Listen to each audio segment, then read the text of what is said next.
The waitress spoke Sicilian to the Mafia boss. "It's a trap." Changed everything instantly. The plate nearly slipped from Rosa Catalano's hands the moment she pushed through the kitchen door and saw who was sitting at table 9.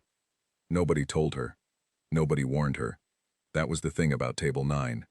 The other waitresses didn't explain it, didn't point at it, didn't leave a note in the break room.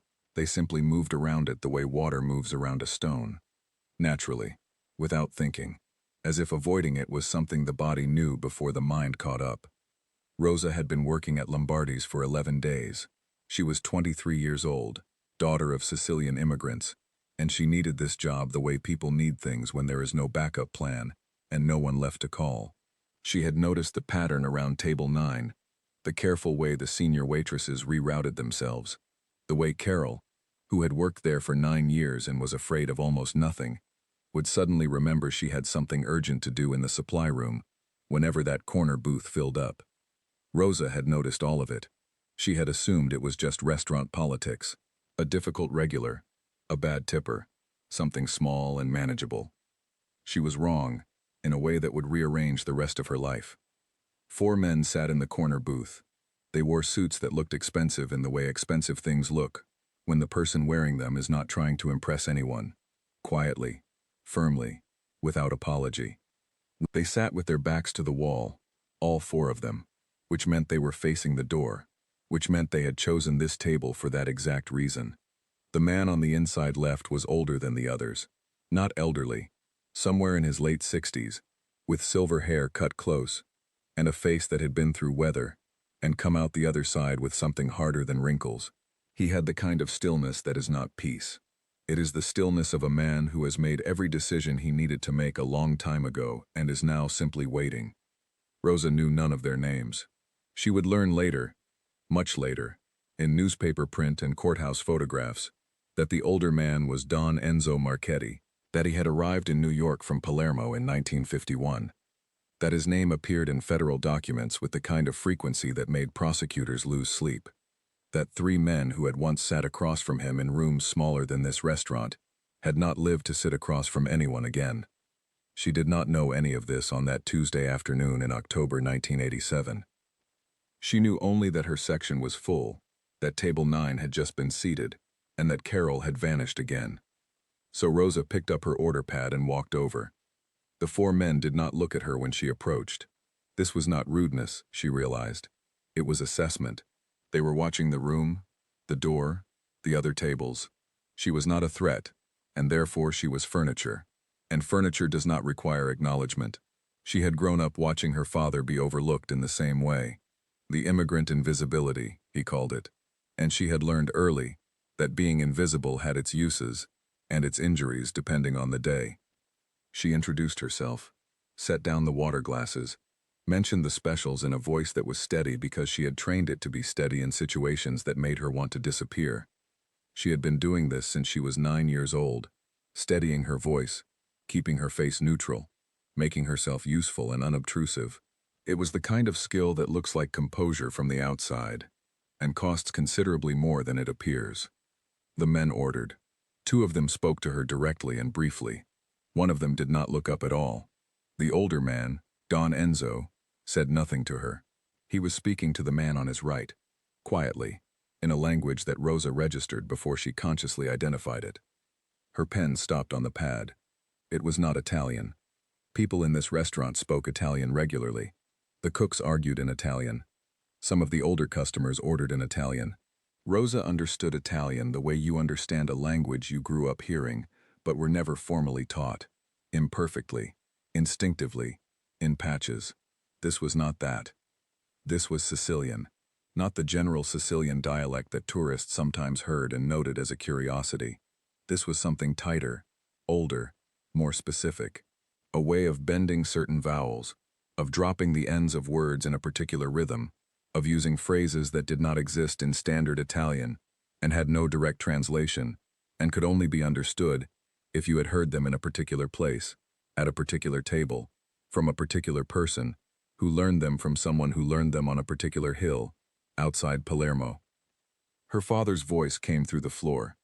That is the only way she could describe it later, years later, When she was old enough to say it without her throat closing, it came through the floor, through the soles of her shoes, the way his voice had always traveled through the house on Sunday mornings, when she was small, and he was in the kitchen before anyone else was awake, talking to himself in the dialect he had carried from Montreal and never put down.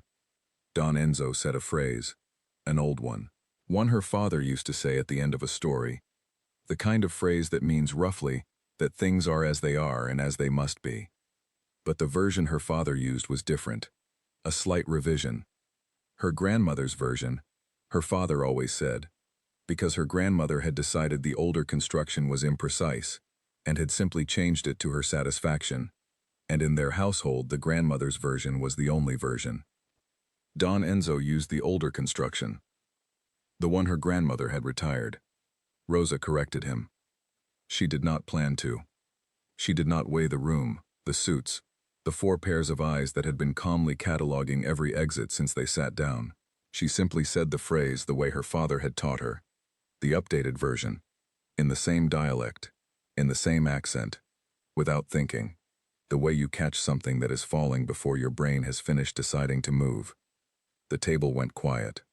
Not the quiet of an awkward pause, the quiet of a room that is deciding something. One of the men on the outside of the booth shifted his weight. The man who had not looked up at her yet looked up. Don Enzo did not move at all.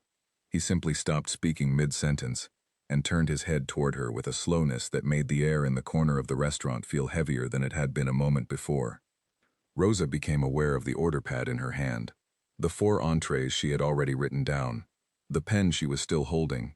She became aware of these things the way you become aware of what you are carrying when you realize you are standing at the edge of something and you cannot see the bottom. Don Enzo looked at her, not at her face in the general way that people look at servers. At her, the way someone looks when they are not seeing you for the first time but recognizing something they had not expected to find in this room, at this table, on this particular afternoon. He asked her, in Sicilian, where she had learned to speak that way.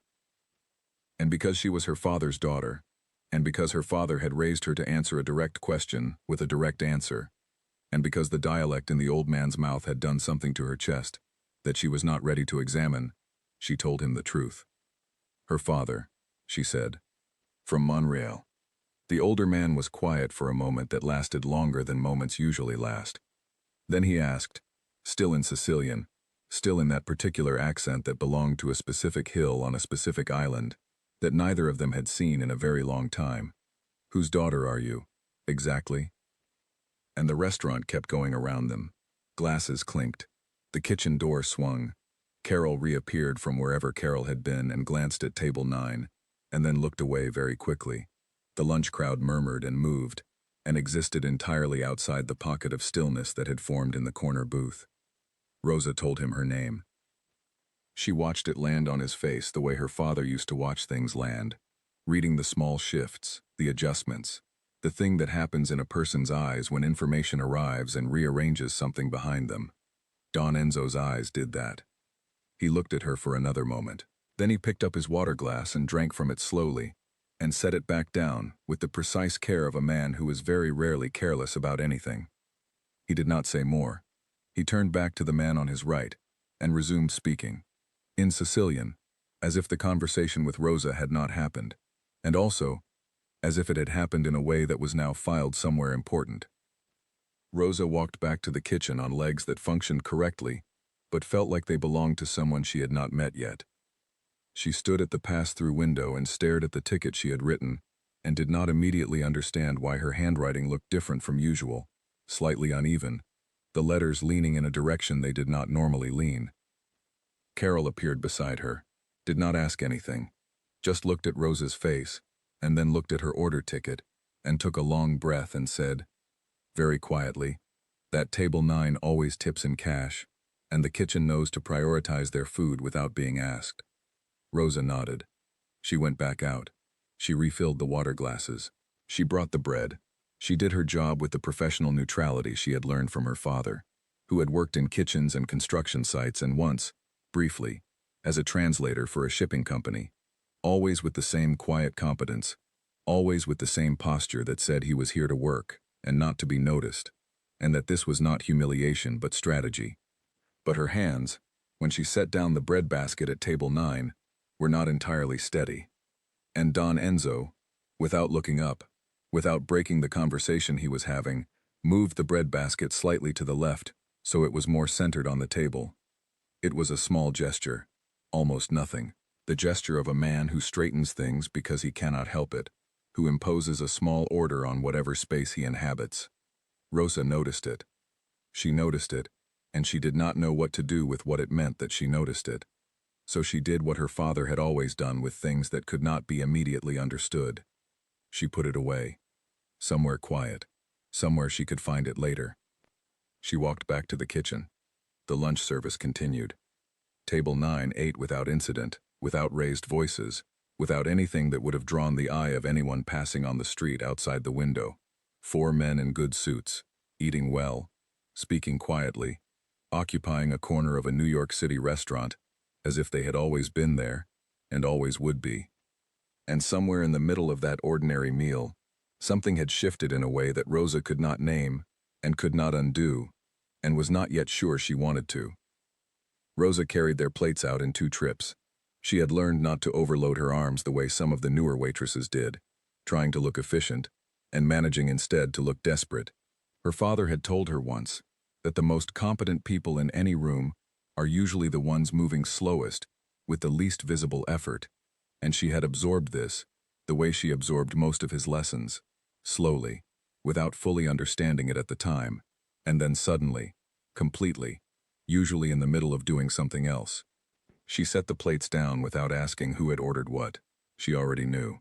She had noticed on her first approach what each man reached for first when the bread came out, what each man's eyes moved to on the menu without hesitation, the small tells that told you what a person wanted before they said it. She had been reading tables this way since she was 17, and started working in the diner on Cropsey Avenue to help with rent after her mother's hospital bills started arriving. Don Enzo received his plate last. This was not an accident. In her father's house, the head of the table was always served last, always waited for before the first fork lifted. It was one of those rules that her father had never explained, and had never needed to. It was simply how things were done when things were done correctly. Rosa did not know if Don Enzo would notice or care. She did it anyway, because it was right, and because her father had raised her inside a set of standards that did not require an audience to be worth keeping. Don Enzo noticed. She saw it in the slight pause before he picked up his fork. Not approval exactly, something quieter, the recognition of a thing done properly. She left them to eat and went back to her other tables, and for the next 40 minutes the lunch service moved in the normal rhythm of a busy restaurant. Orders up, plates down, refills, the check, the thank you, the next seating. Rosa moved through it with the competence of someone who has been doing physical, people-facing work long enough that the body handles most of it without needing to be consulted. But part of her was still in the corner booth, specifically the part of her that had spoken without thinking, that had opened its mouth in the dialect of a Monreale hillside, and corrected a man that the other waitresses were afraid to look at directly. She was not naive. She had grown up in a household where her father and his friends sometimes spoke in lowered voices about things they did not explain to children, and she was old enough now to understand the shape of what those conversations had been. She had grown up in a neighborhood where certain names were said a certain way. She had grown up understanding, in the way children who pay close attention understand things, that there were structures in the world that did not appear in textbooks, and were not discussed politely, and were nonetheless very real and very present, the way electricity is present in the walls of a house, invisible, structural, capable of significant consequence if touched incorrectly. She had just touched it, in Sicilian, without gloves. What she could not account for was that she did not feel afraid in the way she thought she should feel afraid. She felt something more like the feeling you get when you have done something irrevocable, not terror exactly, but a heightened clarity, the sense that the ordinary film over everything had been briefly pulled back, and you were seeing the actual texture of your life, rather than the surface of it. She was delivering a coffee refill to a retired couple at table 3 when she heard, from the corner, the sound she would later describe as the room changing pitch, not louder, not softer, a different frequency. The way a piece of music shifts when the key changes. everything technically continuous, and yet entirely altered. She looked up. Don Enzo was looking at her again. Not the assessing surveillance look she had felt earlier when the men were tracking the room. He was looking at her directly, purposefully. He raised one finger, barely an inch, in the small, economical gesture of a man who has never had to wave for anything in his life and does not intend to start. She excused herself from table 3 and crossed the room. She stood at the edge of table 9. Don Enzo's 3 men were finishing their food with the concentrated attention of men who understood that when the main conversation begins, you make yourself quiet and focused and you do not interrupt. Don Enzo asked her, still in Sicilian, how long her father had been gone. She told him, 3 years. The car. She did not elaborate because there was nothing to elaborate that would have made the information larger or smaller or different from what it was. Her father had been driving home from a job in the rain, and a truck had run a red light on 86th Street, and that was the entirety of it.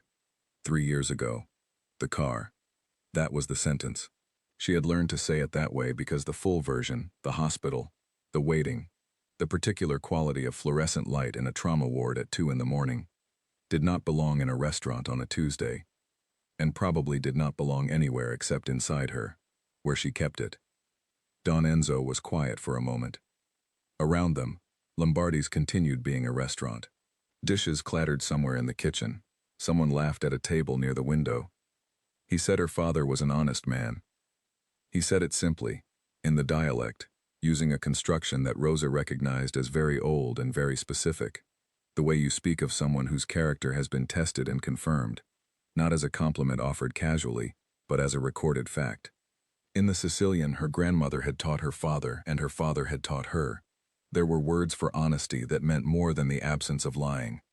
They meant something closer to structural integrity, the honesty of a wall that holds because it was built correctly. Don Enzo was saying her father had been built correctly. Rosa did not cry. She had not cried in 3 years. Not since the night after the funeral when she sat in the kitchen of the apartment on 18th Avenue and put her face in her hands and allowed herself 45 minutes of it before she stopped and washed her face and decided, in the practical and slightly merciless way she had learned from the man himself, that surviving required most of the energy she had, and grief was going to have to be managed on a schedule. She did not cry, but her eyes did something, some small thing that she had not authorized and could not prevent, a brief shift in the surface, the way still water moves when something just below it passes close. Don Enzo saw it. He did not comment on it. He looked away, back to his plate, with the tact of a man who understood that some things should be witnessed and not addressed. One of the other men, the youngest of the 4, was watching her with an expression she could not entirely read. Not unkind. Something more like cautious curiosity, the way you look at something unexpected that you have not yet categorized. Rosa collected herself in the way she always collected herself, from the feet up, posture first, breath second, face last. She asked if they needed anything else. Don Enzo said no. He said it in English, for the first time since she had arrived at the table, and the shift back to English felt like a door being gently and firmly closed. The conversation in Sicilian was finished. The corner of that language that they had briefly shared was being folded up and put away. Rosa nodded. She said she would bring the check when they were ready. She walked back to the service station and stood with her back to the room for a moment. Not long. Just long enough to make sure that the thing her eyes had done was finished, and would not do it again in front of anyone. Carol materialized at her elbow.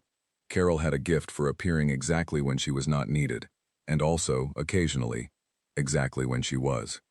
She asked, very quietly, if everything was all right at table 9. Rosa said yes. Everything was fine. They were almost finished. Carol studied her face for a second with the particular attention of a woman who has spent 9 years working a floor and has learned to read faces the way meteorologists read skies. Not always accurately, but always with the understanding that what is coming matters more than what has already arrived. Carol said okay, and then she said, just as quietly, that she was glad it was fine, and that Rosa should let her know if the check needed any special handling. Rosa did not ask what special handling meant. She understood. She brought the check when they were ready. She set it on the table and stepped back and said, in the tone that signals the end of a service interaction, that it had been a pleasure. Don Enzo did not look up from the table. He said something to the youngest man, in Italian this time, not Sicilian, and the youngest man reached into his jacket and removed a folded stack of bills and placed them on top of the check without opening the leather folder to see the total. The four men stood. They did it in a coordinated way that Rosa would think about later, not rehearsed exactly, but practiced, the way a group of people who have spent a great deal of time in one another's company develop a physical language, a synchronized sense of when things begin and end. Don Enzo straightened his jacket. He looked at Rosa one more time, not the long assessing look of earlier, and not the direct purposeful look of their conversation, just a look, brief, clear. He said, in Sicilian, one word. It was an old word. It meant something like take care of yourself, but the construction was slightly more than that. It implied that taking care of yourself was not optional, that it was in fact a responsibility, that the person saying it considered it important that you remain intact. Then he walked out. His men followed. The door of Lombardi's closed behind them with the ordinary sound of a door closing in a restaurant in the middle of a Tuesday afternoon. Rosa stood at table 9. The check folder was still on the table. She picked it up. Inside it, the bill was untouched. On top of it was a folded quantity of cash that she did not count right there, did not allow herself to count there, because she understood somehow that counting it in the dining room would be a mistake of some kind she could not fully articulate. She put the folder under her arm and carried it back to the service station and went into the single-occupancy bathroom in the back hallway and locked the door and counted the money over the sink. It was 3 months of rent. Exactly. As if someone had known. She stood there a long time, looking at the bills laid out on the edge of the sink, and the face in the mirror above them looked back at her, with an expression she had not seen on herself before. She did not know yet what it meant. She knew it was serious. She knew it was the beginning of something that had no obvious ending, or possibly the ending of something that had begun long before she was born on a hill in Monreal, that she had never seen, and could nonetheless feel, sometimes, in the particular way she held her shoulders, and the particular way she spoke when she was not thinking about it. She gathered the bills. She folded them. She put them in her apron pocket. She unlocked the bathroom door and went back to work. The afternoon service was starting. Tables were filling. Orders needed to be taken, and food needed to be carried, and water needed to be refilled, and all of it needed to happen with the professional, steady competence of someone who was here to do a job. Rosa Catalano was very good at that. She went out onto the floor and she did her job, and she did not think about the money in her pocket, and she did not think about what Don Enzo Marchetti had said about her father, and she served the afternoon crowd with the same quiet efficiency she brought to every shift, and no one watching her would have seen anything different. But something was different. She knew it. In the way her father had always known things before he could explain them, before the words arrived, in the body, in the chest, in the part of a person that processes meaning before language gets involved. Something had changed in that corner booth. She did not have a name for it yet. She thought she might not have a name for it for a very long time. She took an order at table 6. She smiled at the couple. She wrote it down. The afternoon moved forward. Rosa did not tell anyone about the money. She thought about it on the subway home that evening, sitting in the hard plastic seat with her coat folded on her lap, and the bills folded inside her apron folded inside her bag. She thought about the priest at Holy Family, Father Brennan, who had known her father, and who would listen without judgment and advise without drama. She thought about her neighbor Dora, 68 years old, Calabrian, who had lived in the same building since 1962, and who made a habit of knowing everything that happened within 4 blocks in any direction. She thought about calling her cousin Lawrence in New Jersey, the practical one, the one who handled things. She thought about all of them, and she said nothing to any of them. This was not cowardice. It was something more considered than that, something that had to do with the particular kind of wisdom her father had passed to her, the understanding that information, once shared, cannot be unshared, and that some things are best held close until you understand what they are and what they require of you. What she understood on that subway ride was this. She had been given something. She did not yet know exactly what it was. A gesture of generosity, a form of recognition, something more complicated and less comfortable than either of those things, or all three at once. Whatever it was hers to hold and hers to figure out, and involving other people before she understood it would mean involving them in something she could not yet describe or defend or explain. So she held it. She went home to the apartment on 18th Avenue, the same apartment she had grown up in, the one her father had rented for 31 years, and that she had taken over after he died, because the rent was manageable, and because she could not, when it came to it, leave the place where his coat still hung behind the kitchen door. She had moved the coat 3 times, to a hanger in the hallway, to a hook in the bedroom, back to the kitchen door, and each time it had ended up back behind the kitchen door, where he had always hung it, because that was where it belonged. She made herself dinner, rice and beans, simple, the way her mother had made it, the way that required almost no thought, and produced something solid and nourishing. She ate at the kitchen table. She read the newspaper. She washed the dish. Then she went to the closet shelf where she kept the tin box. It was an old coffee tin, the kind with a paper label, that her father had used for his important documents. Birth certificates, lease renewals, the letter from the shipping company that had once employed him as a translator, photographs from Montreal that no one alive could identify anymore. After he died, she had found it at the back of his closet, and she had not opened it for 6 months. And then she had opened it and sat on the floor reading and looking for 3 hours. And then she had closed it and put it on her shelf, and that was where it stayed. She took the tin down. She opened it. She did not disturb the documents or the photographs. She simply placed the folded bills on top of everything inside, pressed the lid back down, and returned the tin to the shelf. Then she went to bed. She lay in the dark and looked at the ceiling and listened to the sounds of the building. The elevator, the pipes, someone's television through the wall, and she thought about what had happened that afternoon at Lombardi's, in the way that she thought about important things, which was methodically, without drama, starting from the edges and working inward. What she arrived at, eventually, after a long time in the dark, was something she had not expected to arrive at.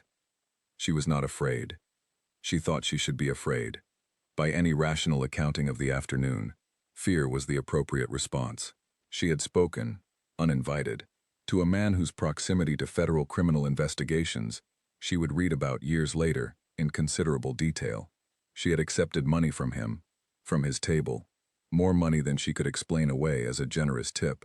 She had done both of these things without thinking, without calculating, in the language of her dead father's village. By any sensible measure, fear was called for. But what she felt was not fear. What she felt was something closer to a wire being reconnected, a circuit completing. The dialect in Don Enzo's mouth had activated something in her that had been dormant for 3 years, since the rain on 86th Street, since the red light, since the 45 minutes in the kitchen, and she did not know what to do with that activation, and she could not evaluate whether it was good or dangerous or both. She fell asleep before she found an answer. She slept better than she had in months. In the morning she got up, made coffee, put on her uniform, and took the subway back to Lombardi's. Carol was already in the break room when Rosa arrived, counting out her float for the day. Carol looked up when Rosa came in and studied her face again with that meteorologist attention. She asked Rosa if she had slept. Rosa said yes.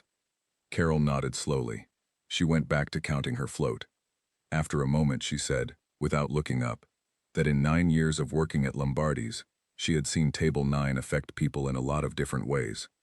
She said she had seen waitresses quit the same day. She had seen one young man not come back after a shift.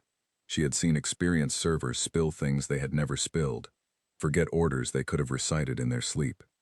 Then she looked up. She said she had never seen someone come in the next morning looking the way Rosa looked right now. Rosa asked her what way that was. Carol considered this for a moment.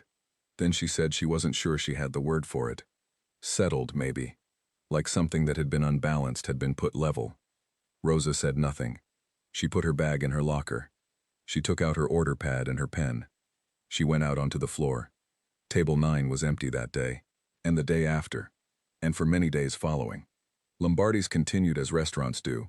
Full at lunch, quieter by 3, the kitchen loud and hot, and full of its own politics.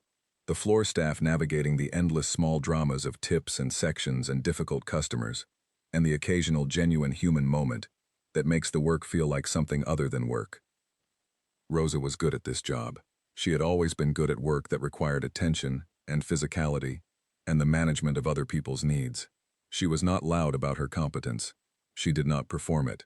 She simply did it, consistently, in the way her father had done his work, with the quiet seriousness of someone for whom doing a thing well was not a strategy but a standard. 3 weeks passed.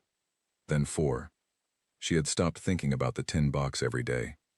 She had not stopped thinking about it entirely. It was there the way important unresolved things are there, present at the edges of other thoughts, waiting, patient, in no hurry to be dealt with, because it understood that it would be dealt with eventually. She did not spend the money. She had not touched it since she placed it in the tin. This was not because she did not need it.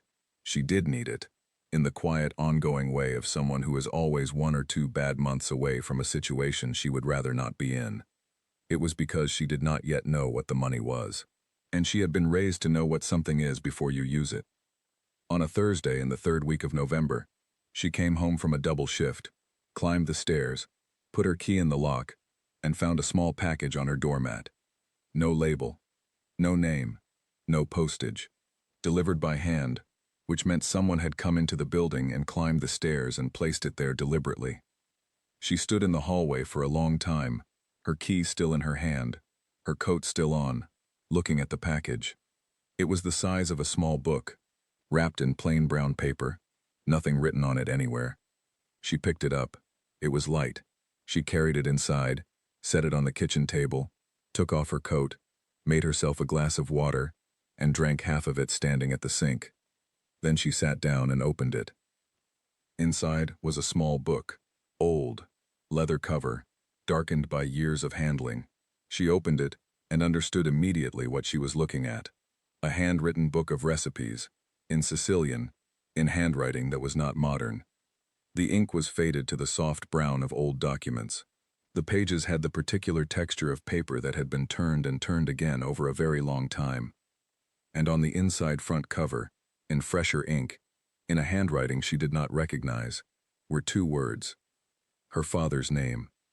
Not a note, not an explanation. Just his name, written in the way you write the name of something that belongs to someone, the way you label a thing when you are returning it to the person it was always meant for. Rosa sat at the kitchen table with the book open in her hands, and the half-drunk glass of water beside her, and the coat she had not hung up yet, draped over the chair. Outside, Brooklyn was doing what Brooklyn does on a November evening, the sound of it coming through the window in layers, traffic and voices and someone's radio, and the particular urban texture that never fully quiets, the sound of many lives running in parallel close together. Inside the kitchen, Rosa was very still. The book smelled like the inside of a house she had never been in, and knew somehow anyway.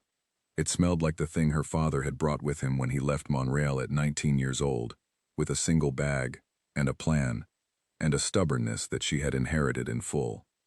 She sat there a long time. She did not open the tin box. She did not need to. She could feel its weight from the shelf, the weight of the bills and the photographs and the documents, and now this new thing that had found its way back to her family, through channels she could not explain, and had not requested, and could not in good conscience pretend she did not understand. Don Enzo Marchetti had known her father, and now he knew her.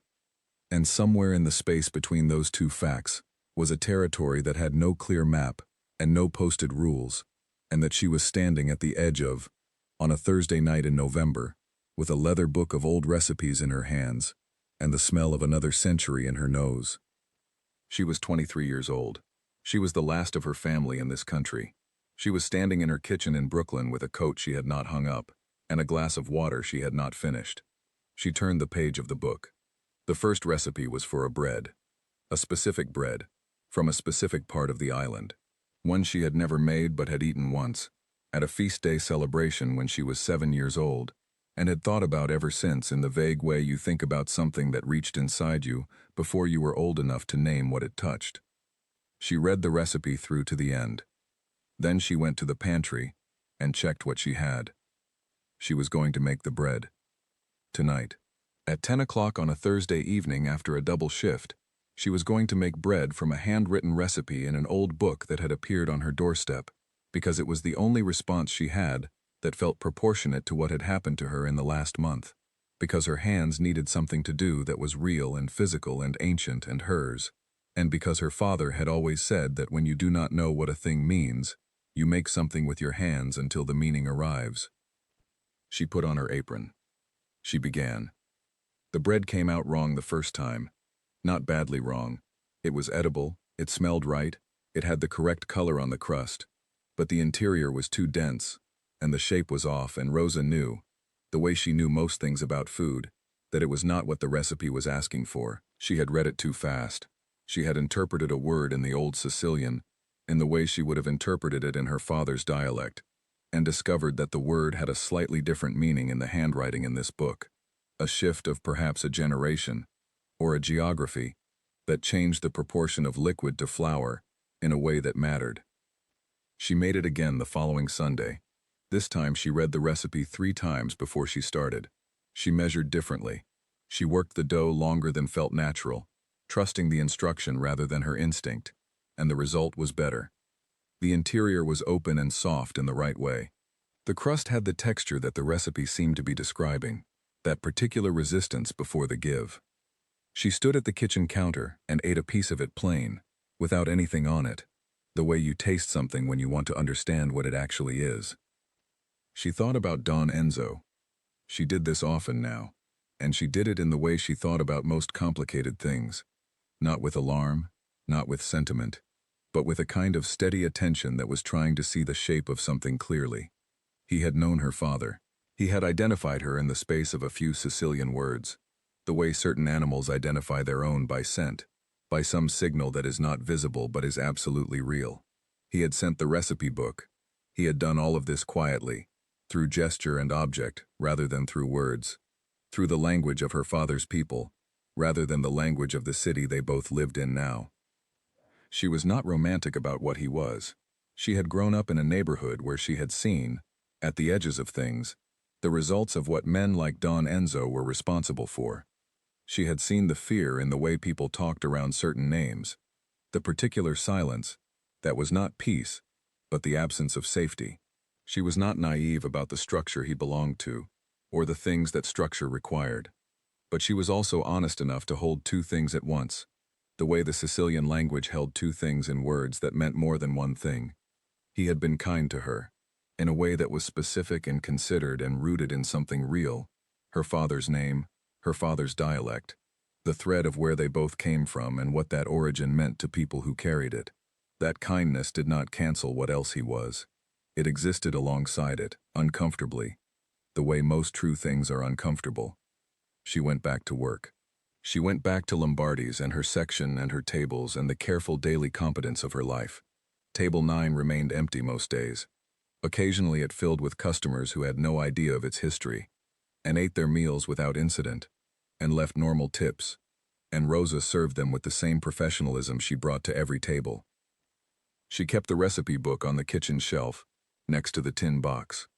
She made 3 more recipes from it over the following months: a pasta, a fish dish, a dessert involving almonds and honey that her father had once described to her from memory, without being able to produce the actual thing, the recipe having been lost somewhere in the crossing. She had always assumed it was lost for good. The book had it. She made it. It was exactly what her father had described. She ate it at the kitchen table alone, and allowed herself to feel the full weight of that, briefly, and then she put the weight down and cleared the table and washed the dish. Spring arrived, then summer. Rosa worked and saved and read and cooked from the old book and did not spend the money in the tin box, and did not fully understand why, except that it felt important to know what a thing is before you use it, and she still did not entirely know what that money was.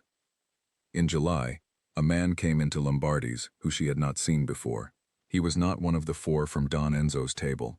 He was perhaps 40, with a compact, quiet way of carrying himself that reminded her of something she could not name immediately and then named: her father's friends. The particular posture of men who do not advertise what they know.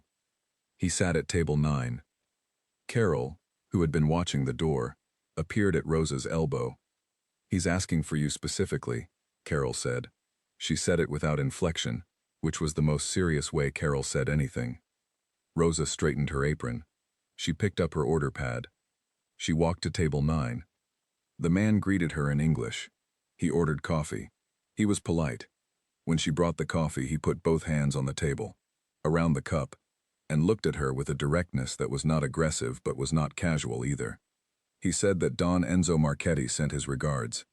Rosa said thank you. The man said that Don Enzo had a question, and that if she was willing she could answer it, and if she was not willing, that was also acceptable, and there was no consequence either way.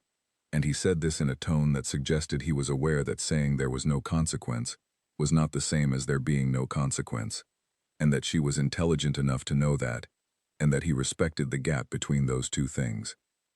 Rosa appreciated the honesty of that. She said she was willing to hear the question. The man said that Don Enzo had a daughter, that his daughter was in her first year at a university in New Jersey, that his daughter had grown up speaking Italian but not Sicilian, because her mother was Neapolitan, and the household had run in a different direction, that Don Enzo wanted his daughter to have the language, the specific language, the one from the specific place. He said Don Enzo was asking whether Rosa would be willing to teach her. Rosa sat very still on the inside, in the way she had learned to be still on the inside when the outside needed to remain composed. She thought about the tin box. She thought about the recipe book. She thought about the bread she had made wrong the first time, and right the second time, and what the difference had been. Not effort, not intelligence, but the willingness to read more carefully, and trust the thing she was being given. She asked the man how old Don Enzo's daughter was. He said 19. Rosa thought about being 19. She thought about what she had known and not known at 19, what she had understood about her own history, and what she had only thought she understood. She told the man she would need to think about it. He nodded. He drank his coffee. He left a generous tip, and did not put it in the check folder but placed it on the table beside the cup, in the open, where it could not be mistaken for anything other than what it was. Rosa cleared the table after he left. She carried the cup and the saucer back to the kitchen. She thought about it for 4 days. On the 5th day, she went to a payphone on the corner of 86th Street, not the one nearest her apartment, a different one, which was a precaution she did not fully examine the logic of but felt was right, and she called the number the man had left on a small card with nothing on it but the digits. A man answered. Not the same man. She gave her name. There was a pause. Then Don Enzo's voice came on the line. He said good afternoon. He said it in Sicilian. She said good afternoon, also in Sicilian. He waited. She told him yes. She would teach his daughter the language. He said thank you. He said it in the formal register, the one that is heavier than ordinary thank you, the one that means I am placing this in the account of things that matter. Then he said one more thing. In the old construction, the one her grandmother had revised, the incorrect one, and she understood that he was doing it deliberately, that this was his way of having a small, quiet joke at his own expense, of acknowledging that she had corrected him, and that he had not forgotten it, and that he found it, at some level, both amusing and right. She almost smiled. She was standing at a payphone on 86th Street, the street where her father had died, and she almost smiled. She said goodbye. She hung up. She stood on the sidewalk for a moment. Around her, the street moved in its ordinary way, people and cars and the sound of the city being the city, indifferent and continuous and full of lives running in every direction at once. She turned and walked home. She had a lesson to prepare. Don Enzo's daughter was named Clara. Rosa learned this on a Tuesday evening in August, when Clara Marchetti arrived at the door of Rosa's apartment on 18th Avenue 20 minutes early, which meant she was nervous, because people who are not nervous arrive on time or slightly late, and people who are nervous arrive early and then stand outside deciding whether to knock. Rosa had heard the footsteps on the landing pause, and then stay paused for a full 3 minutes before the knock came. She opened the door. Clara Marchetti was 19 years old, and looked nothing like her father, and exactly like what Rosa would have expected of her. Dark hair, careful eyes, the particular kind of composure that is actually tension wearing a good coat. She was dressed as if she was going somewhere slightly more formal than a lesson in a Brooklyn apartment. She had a notebook under one arm. She said hello, and then said she hoped she was not too early. Rosa said she was not too early. She said come in. Clara came in and looked at the apartment with the same directness her father had looked at Rosa. Not rudely, but attentively, absorbing what a space contained, reading its objects. Her eyes moved to the kitchen shelf, to the tin box, to the leather recipe book beside it. She did not ask about them.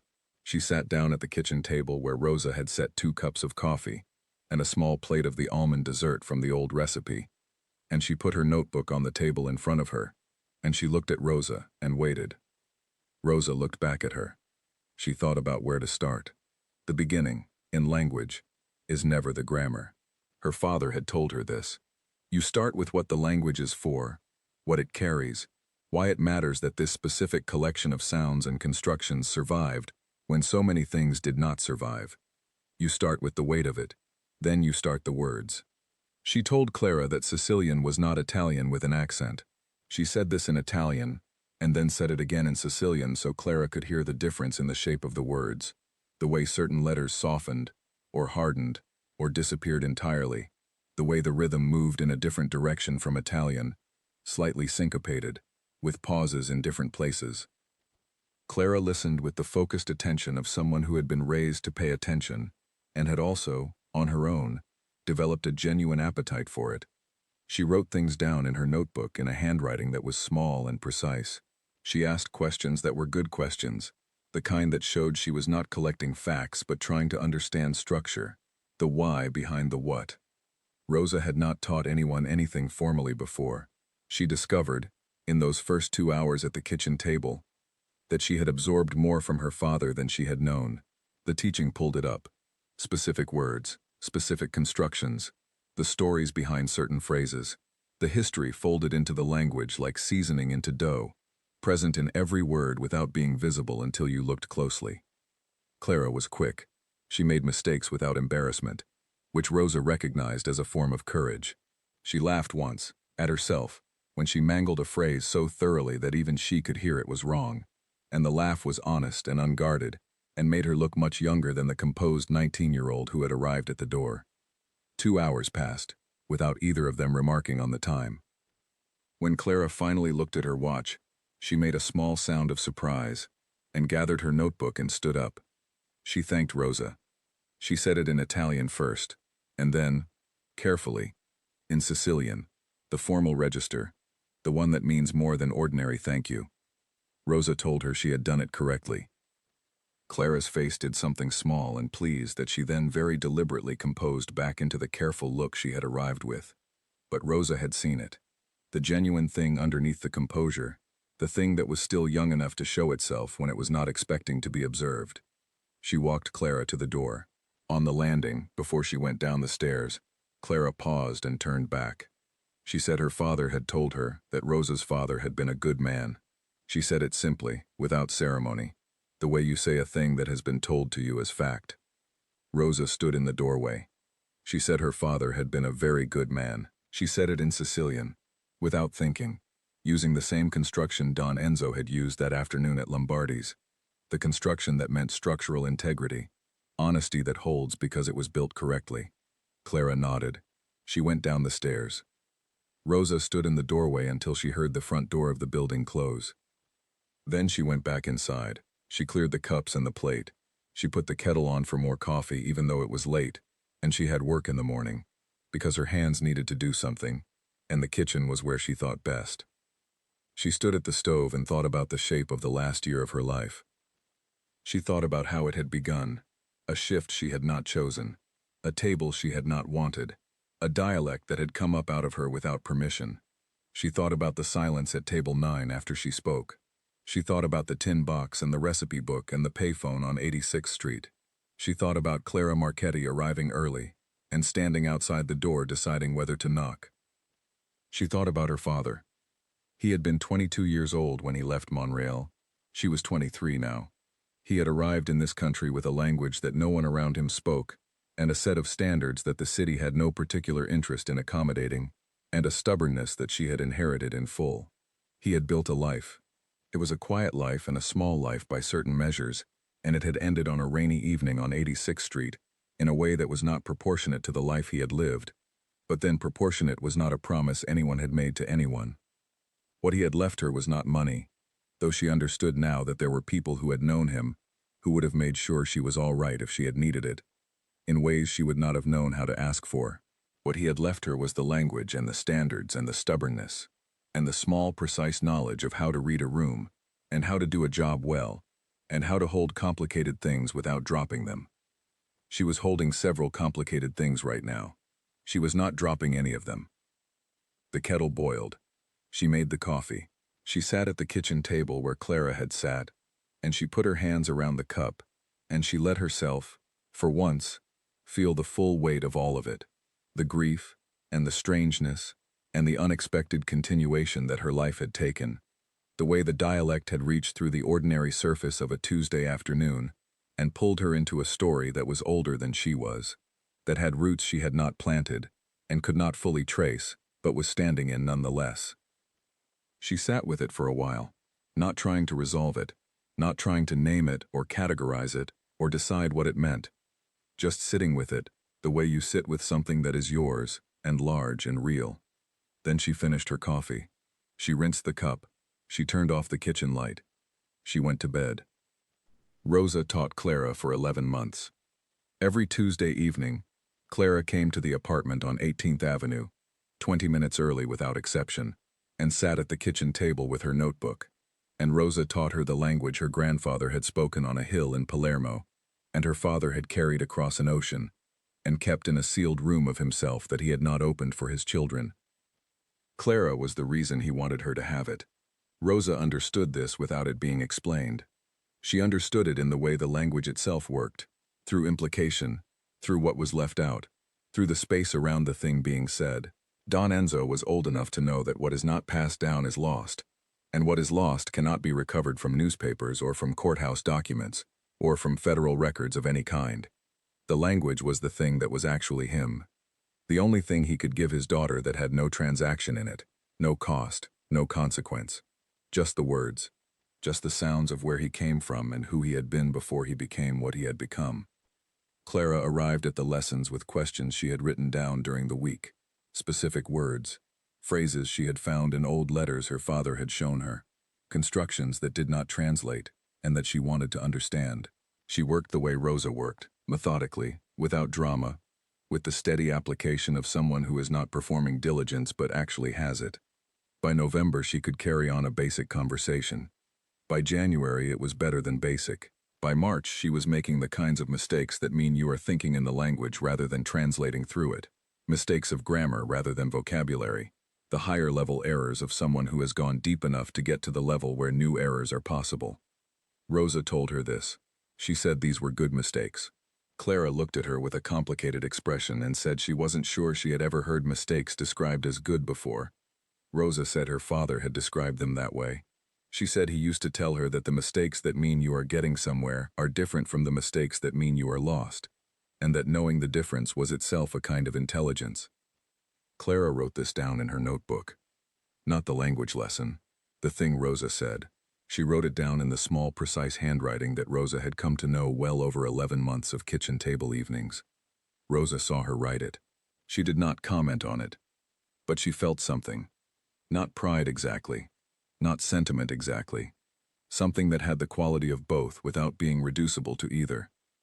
In the spring of that year, Don Enzo Marchetti appeared in a federal indictment.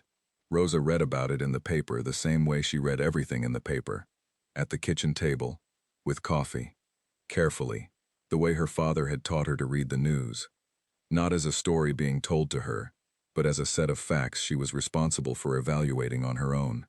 She read the indictment coverage over 3 days as it developed. She did not call Clara. She did not contact anyone. She sat with it the way she had learned to sit with complicated things, without trying to simplify them, without rushing toward a conclusion that would make her feel better. Clara came to the lesson that Tuesday as if nothing had happened. She arrived 20 minutes early. She sat at the kitchen table. She opened her notebook.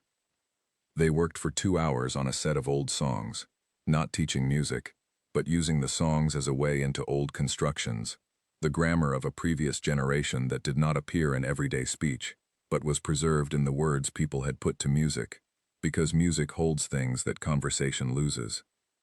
Clara was good with the songs. She had a good ear, the kind that hears the shape of sound before it hears the meaning, which made her better at accent and rhythm than most people Rosa had taught.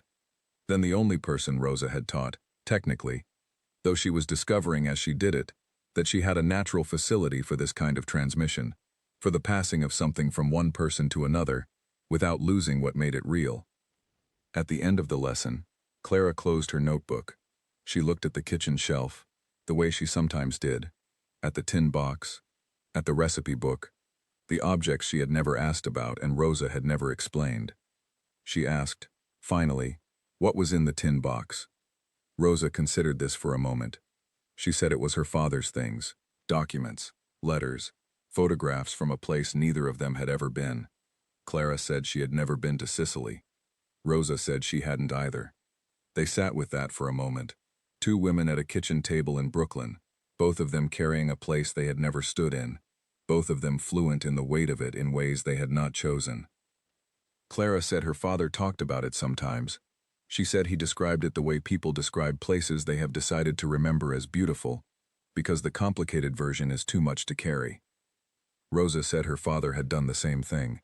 She said he had described Montreal to her so many times that she felt she knew the streets and the light and the smell of a particular season there, even though what she actually knew was her father's version, the cleaned and selected version that people make of a home they will never return to. Clara said yes. She said that was exactly what it was. They sat quietly for a moment. Then Clara said she would see Rosa next Tuesday. She said it in Sicilian, the proper goodbye, the formal one, with the old construction that her father used, and that Rosa had initially corrected, and then stopped correcting, because she had come to understand that some versions of a thing are correct because of who says them and when, and the formally incorrect version in her father's mouth was the real version, the one that mattered, the one that carried everything he was. Clara said the old construction, Don Enzo's version, her grandfather's version. Rosa let her say it that way. She walked her to the door. She watched her go down the stairs. 3 weeks later, Don Enzo Marchetti began the process of entering a plea. The coverage in the paper was extensive. Rosa read it carefully. She did not call anyone. She sat with it at the kitchen table with her coffee in the particular quiet way she had been sitting with difficult things for most of her adult life. Clara came to the lesson that Tuesday. She arrived 20 minutes early. She did not bring her notebook. She sat down at the kitchen table and put her hands around the coffee cup Rosa set in front of her and looked at the table for a moment. Then she looked up at Rosa and said, in Sicilian, that she wanted to keep learning. She said she did not want to stop. She said the language was hers now, and it was going to stay hers regardless of whatever happened next, or in what newspapers, and that her father had given her this, and she was going to keep it. She said this with the composure she always wore, and with something underneath it that Rosa recognized, because she had felt it herself. The decision to hold something tightly, not out of stubbornness, but out of understanding, that some things, once lost, do not come back. Rosa said of course they would keep going. She got up and refilled both cups. The lesson began. They worked that evening on something Rosa had been saving, a set of proverbs from the book on the shelf, the old recipe book that had appeared on her doorstep 3 years earlier, because the margins of old books are where the real language lives, the sayings that are not in any dictionary, because they belong to a specific place and a specific way of seeing the world that grew up in that specific place and cannot be fully transplanted but can be carried. She read them aloud. Clara repeated. They unpacked the grammar and the history and the way the words worked and what they meant when you understood what they were made of. One of the proverbs was about bread, about how bread made with the wrong hands is still bread, but it knows the difference. Rosa translated it slowly and then said it again. Clara wrote it down. She said she thought it was about more than bread. Rosa said yes. She said it was about almost everything. Clara read it back. She said it in the old voice, not performing it, just saying it the way you say something when you have understood it and it has become yours. She got the accent right. She got the rhythm right. She said it the way someone from Montreal would say it. Rosa was quiet for a moment.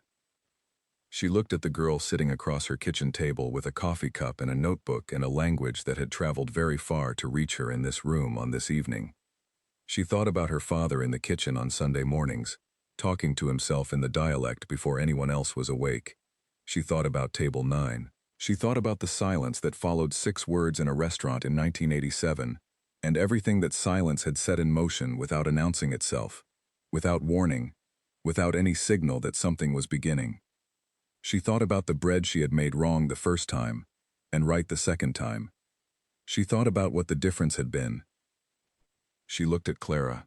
She said the proverb again, slowly, the version her grandmother had revised, the correct version, the one that had been passed to her father, and from her father to her, and now, across a kitchen table in Brooklyn, to this girl, who was holding it carefully with both hands.